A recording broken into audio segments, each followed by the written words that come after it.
नमस्कार मित्रांनो, आज मी आपल्यापुढे माझ्या चॅनेलवर एका कलाकार विद्यार्थ्याची ओळख करून देणार आहे. माझं चॅनेल JP स्पीक्स या चॅनेलवर आपण नेहमी असता, आम्हाला भरभरून पाठिंबा देता, याचा आनंद आहे. असंच आमचं चॅनेल पाहत राहा आणि आशीर्वाद देत राहा ही विनंती. आजचा हा मुलगा बघा आपल्या पुढे आहे. काय रे नाव तुझं? सौम्य. जरा मोठ्याने सांग आणि अख्खं नाव सांग. सौम्य नितीन पाटील. तुझी शाळा कोणती रे? Narayan technique school Nalasopara west. Nalasopara वेस्टला आहे का ईस्टला आहे? वेस्ट. वेस्टला आहे का? केव्हा भरती शाळा तुझी? 8:30 ला. आणि केव्हा घरी येतोस? 5 ला आणि सुट्टे 4:30 ला. अरे पण तू कितवीत आहेस? 6वीत. आणि मग आज तू हे नवे कपडे बिपडे घालून कसा काय आलास इथे? काय विशेष आहे का रे? हा, माझा बर्थडे आहे कधी? आज. अरे वा वा वा वा वा, कितवा बर्थडे रे? 12वा. 12वा. छान, तुला शुभेच्छा देतो. आणि मग काय काल शाळेत काय कार्यक्रम होता रे? दिवाळीचं सेलिब्रेशन होतं काल. काल म्हणजे तुम्हाला सुट्टी लागली का? हा. Very good. मग त्या सेलिब्रेशनमध्ये तुम्हा मुलांना काही संधी दिली का रे? काही गाण्याची, काही बोलण्याची, काही खेळण्याची, काही संधी दिली का? दिलेली. दिलेली? गाण्याची. गाण्याची दिली. मग तू काय भाग घेतलास रे? मी घेतलेला 3-4 आवाज काढले. आवाज कसले रे?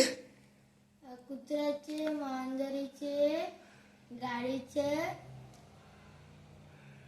एवढे तुला आवाज काढता येतात? हा. अरे मी कधी ऐकलं नाही रे. मग आता मला ऐकवतोस का? बरं, कुत्र्याचा आवाज ऐकव रे.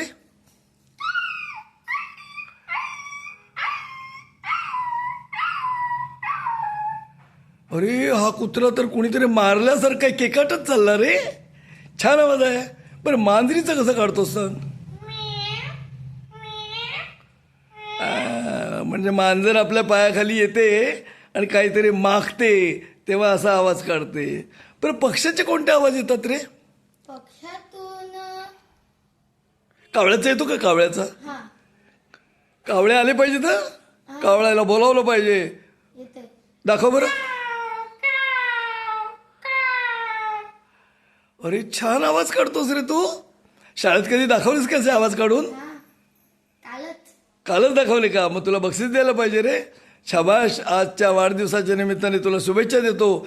आणि हा जो आपल्या आवाजामध्ये निरनिराळे आवाज काढण्याचा जो परमेश्वराने दिलेला आशीर्वाद आहे तो जपला पाहिजे, तो वाढवला पाहिजे. आणि त्यामुळे एक कलाकार चांगला निर्माण होईल. आणि तुझ्यासाठी मी या कलाकार निर्माण होण्यासाठी शुभेच्छा देतो आणि तुलाही धन्यवाद देतो आणि आपल्या प्रेक्षकांनाही धन्यवाद देतो. प्रेक्षकांनो, पाहिलं, हा एवढीचा मुलगा, पण याला कोणीही काही शिकवलेलं नाही तरी तो घशातून आवाज काढतो. यालाच उपजत बुद्धी, उपजत ज्ञान असं म्हणतात. आपल्या पालकांनी आणि शिक्षकांनी याच्यावर विचार केला पाहिजे आणि वर्गामध्ये असलेल्या अशा तऱ्हेच्या गुणी मुलांचा शोध घेऊन त्यांच्यावर संस्कार केले पाहिजेत.